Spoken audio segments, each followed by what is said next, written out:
The gospel reading today, our Lord tells us that he did not come to destroy the law or the prophets. He came to fulfill them. If we ask ourselves, what exactly does that mean? What is the law and the prophets? It comes down to one simple thing: love God. In fact, remember when our Lord was asked by the Pharisees, what is the greatest law in all, the greatest commandment in all the law? He looked at that passage from Deuteronomy. You shall love the Lord your God with your whole heart and soul and strength. Then he said the second is like it. You shall love your neighbor as yourself. And he said, in this the entire law and the prophets is fulfilled.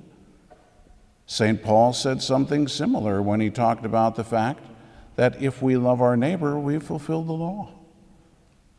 And so that's exactly what our Lord is telling us when he says, no one lights a lamp and puts it under a measure, but upon a lampstand, so as to give light to all in the house. Even so let your light shine before men, in order that they may see your good works and give glory to your Father in heaven.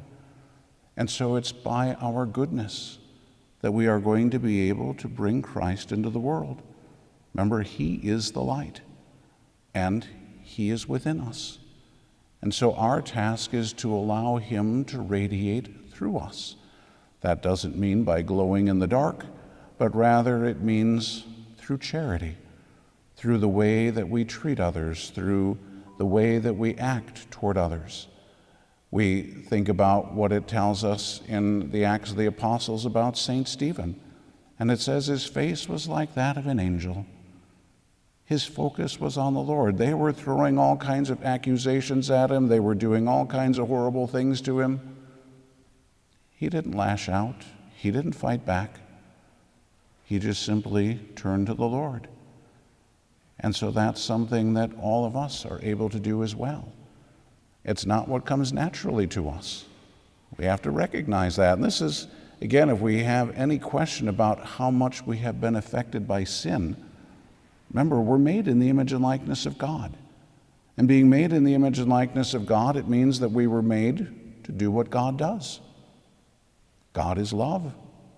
So we're made to love and to be loved. That's the very purpose of our existence. And it is the only thing that will fulfill us.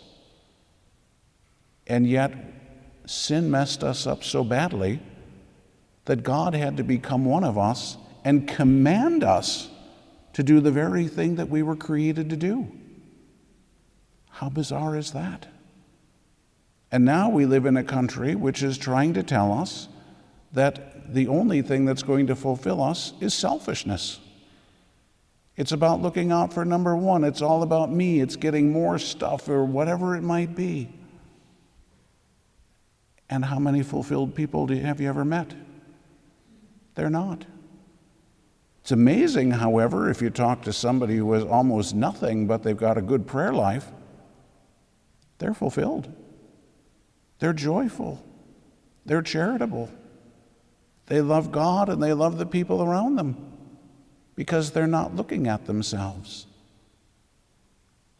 And so if we look at those two examples, we recognize that the more that we can have the Lord, the more that we're going to have the joy, the more that we're going to be fulfilled, the more that we are going to become the persons God created us to be. That's a real struggle for us because the devil, with all of his glitz and glitter, makes everything look really good. If you get more of this, if you have more of that, if you buy this thing, if you have this, that's going to make you happy. That's going to make you fulfilled. It's done just the opposite. Because now we have to guard all of our things.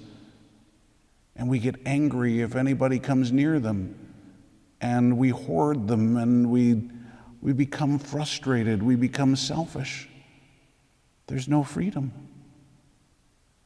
So it's exactly the opposite of what we're being promised. But if we have the Lord, truly have the Lord, I mean, obviously, if you're in the state of grace, he is there. But are we allowing him to work in us and through us? Are we really seeking union with him in prayer?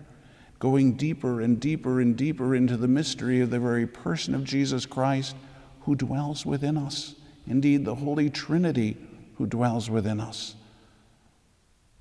If we have that, we're going to have fulfillment. If we have that, we're going to have peace and we're going to have joy, even in the midst of all the nonsense. And so that's what our Lord is looking for. Nothing is going to pass away from the law. Nothing is going to pass away from the prophets. Well, sure, we can look at it and say, well, but didn't he do away with all the ritual laws? Yes, he did. So remember, there are two kinds of laws in the Old Testament. There are ritual laws and there are moral laws. All the moral laws are still 100% in effect. The ritual laws have been done away with because they weren't necessary for what our Lord was doing. The moral laws are all there. Why? Because the moral laws are about loving God and loving neighbor. Period. That's why none of it will pass away. But it's also all written right in our own hearts. We aren't doing these things just because it says, well, the book of Leviticus says this or whatever. Jeremiah said, God said through Jeremiah, he would write his law in our minds and our hearts. That's what he did. The law comes down to one word: love, charity, agape, whatever you want to call it. That's what it's all about. And nothing will pass away from the law because nothing can pass away from that law, because only love is perfect. And if we have that love, that's what we're going to have for all eternity.